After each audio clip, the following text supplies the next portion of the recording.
हम transaction use कर सकते हैं यहाँ पे ताकि वो या तो हो या तो पूरी हो वो चीज़ या बिल्कुल ही ना हो। लारावेल ने लाइववायर, इनर्शिया जैसी चीज़ें इंट्रोड्यूस की हैं ठीक है। सिंगल पेज एप्लीकेशंस के लिए। और uh, okay, Sonali, please introduce yourself. So मेरा नाम सोनाली है और मैं पीएचपी डेवलपर एज़ काम कर रही हूँ 1 साल से। और अभी मैंने पोस्ट ग्रेजुएशन वेब डेवलपमेंट में डिप्लोमा किया है और फिलहाल मैं पीएचपी इंटरमीडिएट लेवल जॉब ढूँढ रही हूँ। ठीक है। और पीएचपी के साथ आपका लारावेल का एक्सपीरियंस भी है, राइट? जी, जी। ठीक है, तो मे आई नो आपका लारावेल का कितने ईयर्स का या कितने मंथ्स का एक्सपीरियंस है?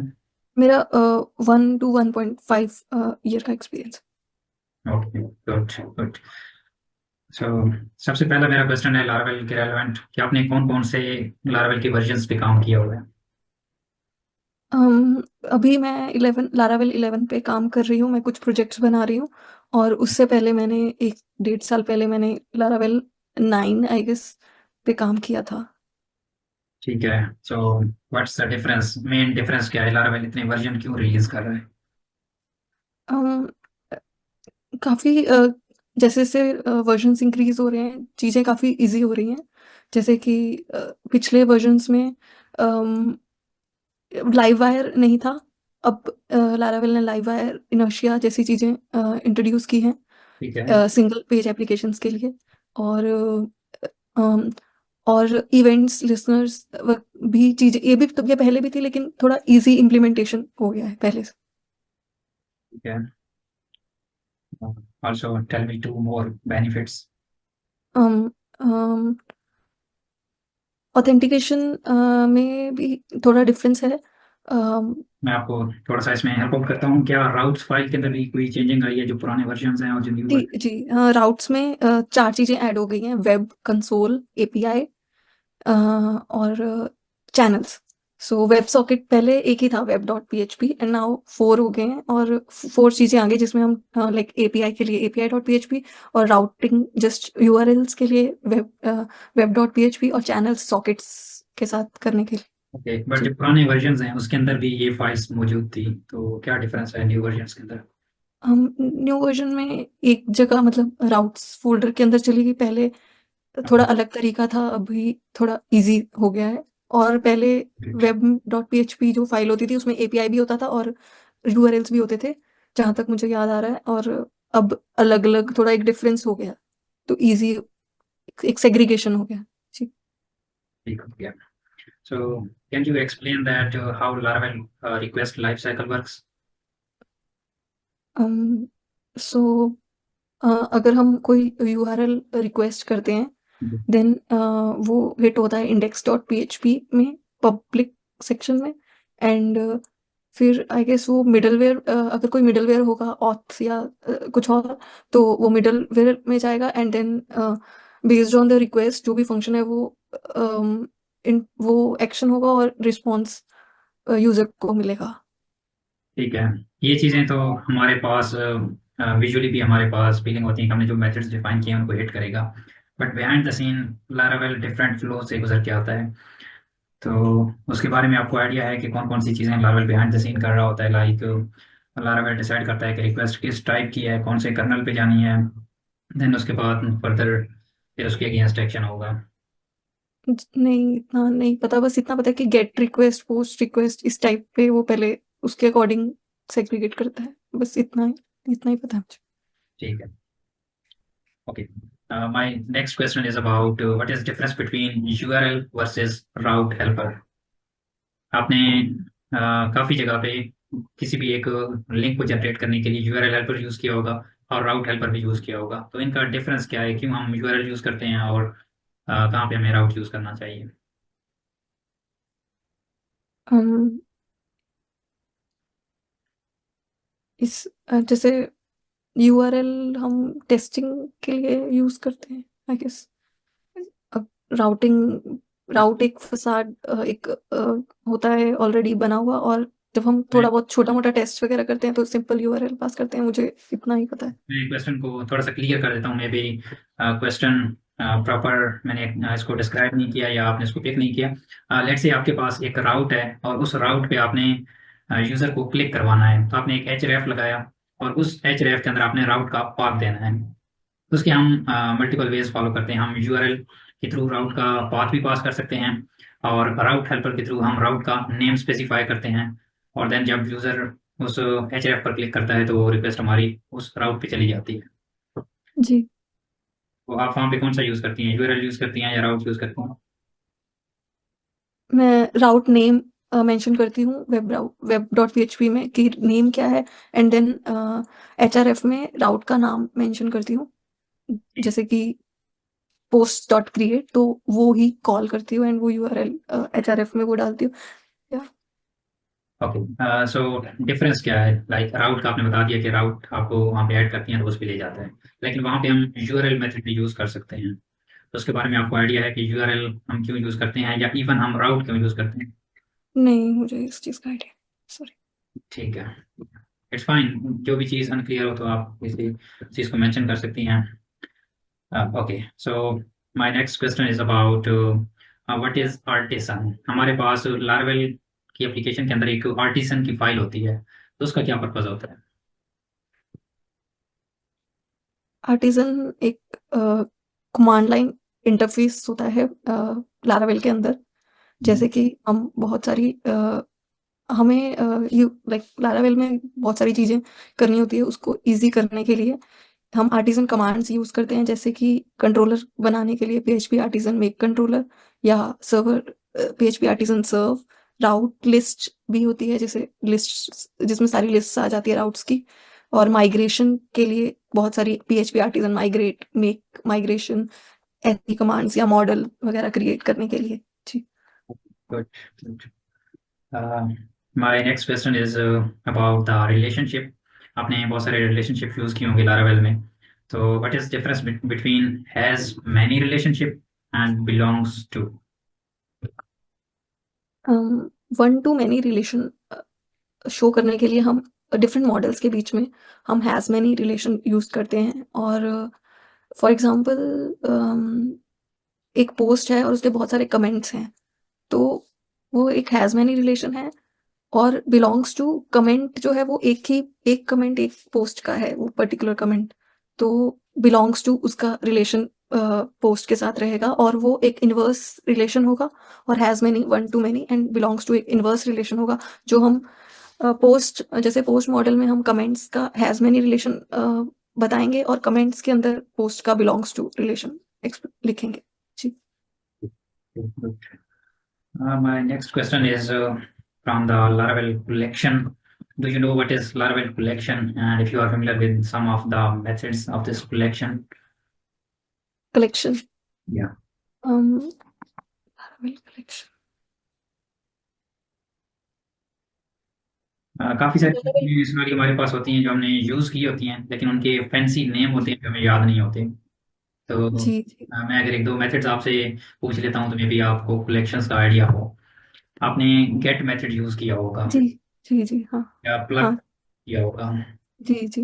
इनमें से तो किसी बता। जी, याद आ गया, हाँ जी। सो कलेक्ट मेथड में कलेक्शन में हम हमारे पास बहुत सारे मेथड्स होते हैं, जैसे कि फर्स्ट हो गया, और गेट में जैसे हमें सारी मॉडल में से सारे आइटम्स लेने हैं, या प्लक प्लक में एक पर्टिकुलर आइटम जैसे कि आईडी लेनी है सिर्फ एक मॉडल में से, और ऑल होता है, और आई ओके, गेस हैज़ भी होता है। जी। That's good, that's good.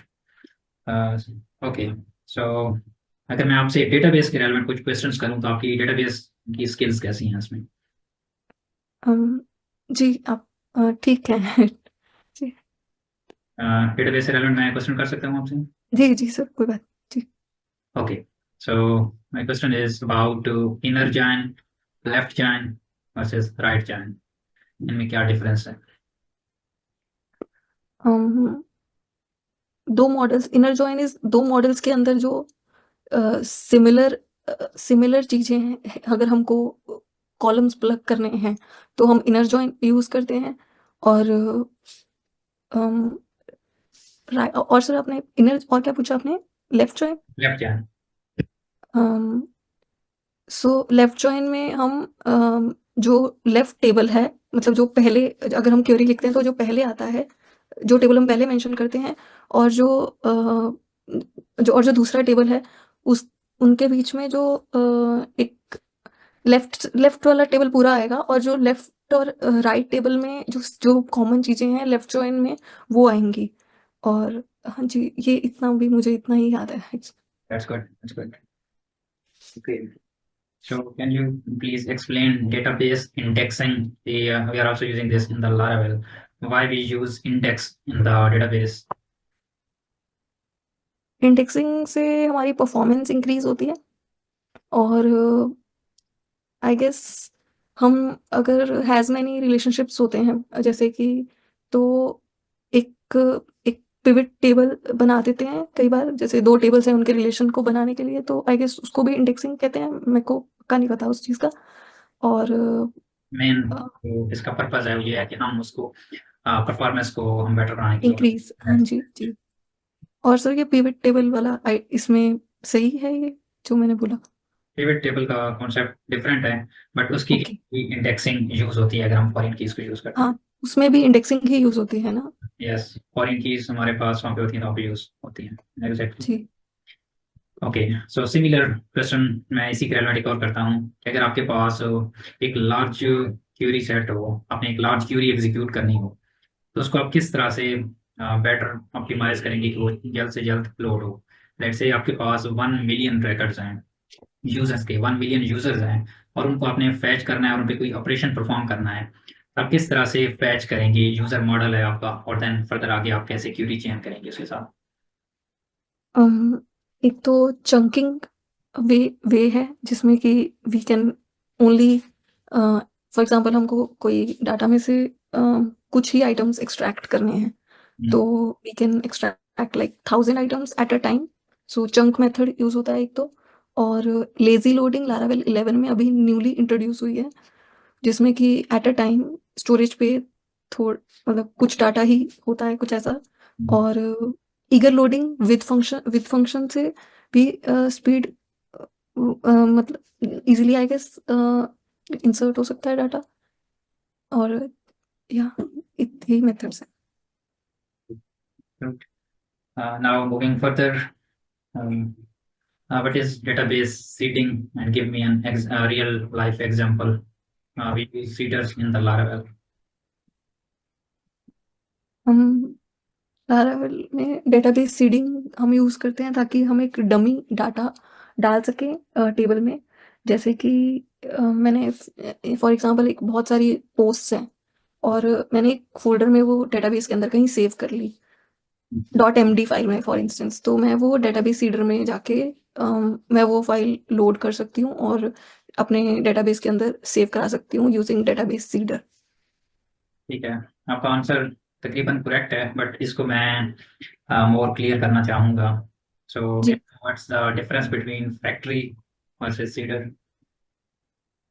अम, आपने मेंशन किया कि हमारे पास जो सीडर्स होते हैं वो फेक डेटा को सीड करने के लिए यूज होते हैं यूजिंग एक्सटर्नल फाइल, राइट?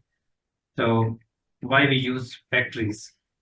हम फैक्ट्रीज में रैंडम डाटा होता है और डेटाबेस सीडर में थोड़ा कस्टमाइज होता है। जैसे अगर टेस्ट यूज़र है, हमको एक यूज़र जो है वो लाइक मैंने अभी एक प्रोजेक्ट में यूज़र में डेटाबेस सीडर में पर्टिकुलर मेंशन किया था कि एक test@example.com यूज़र डेटाबेस सीडर में, लेकिन वो मैं फैक्ट्री में कस्टमाइज नहीं कर सकती उसको। फैक्ट्री में जस्ट रैंडम अगर 10 यूज़र्स बनाए हो तो 10 यूज़र्स वो बन जाएगा, लेकिन सीडर में वो बन सकता है। हम इन दोनों को हम साथ में भी यूज़ कर सकते हैं। Okay, okay, got it. The main difference is factory is used for fake data, and the seeder is used for the initial data. Let's say your application contain categories okay. and you want to insert by default categories which will be loaded in the dropdown or somewhere else. So you can seed them using the seeder for initial running of your application. जी। Okay. My next question is about database transaction. Why we use database transaction? What's their benefit? मैंने अभी एक project बनाया था जिसमें मैंने database transaction use किया था। जैसे कि पेमेंट में हम पेमेंट जब हम करते हैं तो हम ट्रांजैक्शन यूज़ करते हैं। फॉर एग्ज़ाम्पल हम कोई ट्रांजैक्शन कर रहे हैं और स्ट्राइप यूज़ करके, तो हम उसका जो यूज़र का डाटा है, products and all that details हम डेटाबेस में सेव कर रहे हैं। तो अ, अब हो सकता है कि वो, फॉर एग्ज़ाम्पल हम 2 टेबल में सेव कर रहे हैं वो डाटा, हो सकता है कि वो एक टेबल में हो जाए और दूसरे टेबल में ना हो। तो फिर हम वो वो चीज़ हम चाहते नहीं हैं इन केस ऑफ पेमेंट्स। सो हम ट्रांज़ैक्शन यूज़ कर सकते हैं यहाँ पे, ताकि वो या तो हो, या तो पूरी हो वो चीज़, या बिल्कुल ही ना हो, और हम रोल बैक भी कर सकते हैं अगर वो ट्रांज़ैक्शन ना हो। और there are methods like transaction, facade के अंदर बहुत सारे मेथड्स होते हैं, कमिट, या ट्रांज़ैक्शन और रोल बैक। या 3 ये मुझे पता है। या got it. Okay, so my next question, it's a bit practical. Let's say आपकी एप्लीकेशन लाइव सर्वर पे होस्टेड है और वहाँ पे बहुत ज़्यादा यूजर्स का वहाँ पे डेटा इंसर्ट होता है, तो आप चाहते हैं कि हर 24 आवर्स बाद ऑटोमेटिकली उसका बैकअप बनता रहे, तो इस चीज़ को आप कैसे हैंडल करेंगी लार्वा के अंदर? अम, आपको मैनुअली, एक तो हमारे पास ऑपरेशंस होते हैं जिसमें हम किसी बटन पर क्लिक करते हैं तो उसके बाद उसका एक्शन परफॉर्म होता है, लेकिन आप चाहती हैं कि आप हर टाइम उस पर क्लिक भी नहीं कर सकती, ऑटोमेटिकली हर 24 आवर्स बाद उसका बैकअप हो, बिहाइंड द सीन एग्जीक्यूशन हो, तो इस चीज़ को लार्वा के अंदर कैसे अचीव किया जाता है? सो हम इसमें इवेंट्स एंड लिसनर्स यूज़ कर सकते हैं। जैसे कि अगर कोई बटन क्लिक हुआ है और हमको हम से आधे, हम से सॉरी, बैकअप, या हम से कि बटन क्लिक आपके पास यहाँ पे है ही नहीं, कोई बटन है ही नहीं, आपने behind the scene automatically detect करना है कि हर 24 आवर्स बाद उसका बैकअप हो, मे बी वो मिड नाइट हो और आप उस टाइम पे सो रही हो, लेकिन जी, आपकी एप्लीकेशन ऑटोमेटिकली उस चीज़ का बैकअप ले ले तो विदाउट। हम क्यूज़ यूज़ कर सकते हैं। क्यूज़ से हम जॉब जॉब को डिस्पैच कर सकते हैं, लाइक हर डेली फंक्शन होता है उसके थ्रू। इतना मैंने किया नहीं है कभी, तो मैंने पढ़ा है इसके बारे में, बस इतना ही पता है। Okay okay, so my next question is about the queues, but अगर आपको क्यूज का आइडिया नहीं है तो हम इसको स्किप करके नेक्स्ट पे चलते हैं। ठीक Okay, it's fine. My next question is a bit more advanced. What is service provider? And give me an example of this service provider. है। ऐप्स ऐप हमारे नॉर्मली फंक्शन में ऐप सर्विस प्रोवाइडर होता है, और normally Laravel में already जो आता है, और हम कस्टमाइज सर्विस प्रोवाइडर भी बना सकते हैं। और सर्विस प्रोवाइडर्स से सर्विस प्रोवाइडर एक ऐसा पैकेज है जिससे हम बहुत सारे फंक्शंस यूज़ कर सकते हैं। और Example? बूट फंक्शन भी होता है। ऐप सर्विस प्रोवाइडर में एक बूट फंक्शन होता है और एक रजिस्टर होता है। Yeah. और हम बूट फंक्शन तब रन होता है जब, जैसे ही ऐप रन होती है तो बूट फंक्शन के अंदर हम कुछ चीज़ें हैं जो सबसे पहले रन करना चाहते हैं वो होती हैं। और मैं a bit more आपके लिए इजी करता हूँ। आपके पास एक रजिस्टर मेथड होता है, एक बूट मेथड होता है। रजिस्टर के अंदर हमारे पास क्या होता है और बूट के अंदर, इनमें से एक हमारे पास लावेल का मेथड है जिसके अंदर हमारी सर्विसेज की रजिस्ट्रेशन होती है, वो जी, कौन सा जी। होता है? सो बूट बूट में जैसे इवेंट कुछ रजिस्टर करना है हमको जैसे ही ऐप रन हो, वो हो सकता है। और रजिस्टर में शायद डिपेंडेंसी इंजेक्शन होता है। इतना मुझे रजिस्टर का मुझे ध्यान में नहीं है, बट हाँ, बूट मेथड मैंने एक बार यूज़ किया है। या इट्स फाइन। लेट्स से आपको लारावेल के अंदर आपने एक प्रोजेक्ट पे आप काम कर रही हैं जिसके अंदर टेलवेंट सीएसएस बाय डिफ़ॉल्ट आपने एक स्टार्टर किट इंस्टॉल की, उसमें टेलवेंट सीएसएस बाय डिफ़ॉल्ट हमारे पास विद द स्टार्टर किट आती है, तो आपने बूटस्ट्रैप को यूज़ करना है, तो आप किस तरह से यूज़ करेंगी? आपने कभी इसको यूज़ किया हो अगर किसी प्रोजेक्ट के अंदर? टेलविंड, इट्स ओके अगर आप मैं यूज़ नहीं किया है इसको, तो ये रेयर केस के अंदर होता है। हम्म, मैंने बूटस्ट्रैप ऐसे यूज़ किया था एक बार कि जैसे हम नॉर्मली फिलेबल और गार्डेड लिखते हैं हर जगह, तो अ, हम बूट फंक्शन के अंदर मैंने मॉडल अनगार्ड कर दिया था ताकि मुझे हर मॉडल के लिए फिलेबल और गार्ड ना लिखना पड़े। ये एक फंक्शन का एग्जांपल मुझे याद है जो मैंने बूट फंक्शन में यूज़ किया था। ठीक है, ठीक है, गॉट इट। बेसिकली बूट ये ऐप सर्विस प्रोवाइडर आपके पास ग्लोबल हेल्पर्स होते हैं जिनके अंदर आप कोई भी ऑपरेशन परफॉर्म कर सकती हैं। जिस तरह से आपने बताया कि आपने वहाँ पे गॉट यूज़ किया, इसकी एग्जांपल है वो आपके मॉडल की प्रॉपर्टीज़ को चेंज कर देता है। जी। Okay, so my next question is about the servers or hostings. There are different kinds of environments like local environment, staging environment, and production environment. What's their difference? Local environment basically हम XAMPP और heard जैसी app से create करते हैं अम, जो कि production में। Sonali, I'm talking about the servers. Like, okay, sorry. yeah, you are talking about the local server okay, called our machine, but it's different. I'm talking about the server. Okay. तो local server जैसे Apache होता है हमारे local servers में, और staging server का मुझे कोई आइडिया नहीं है। और प्रोडक्शन सर्वर्स में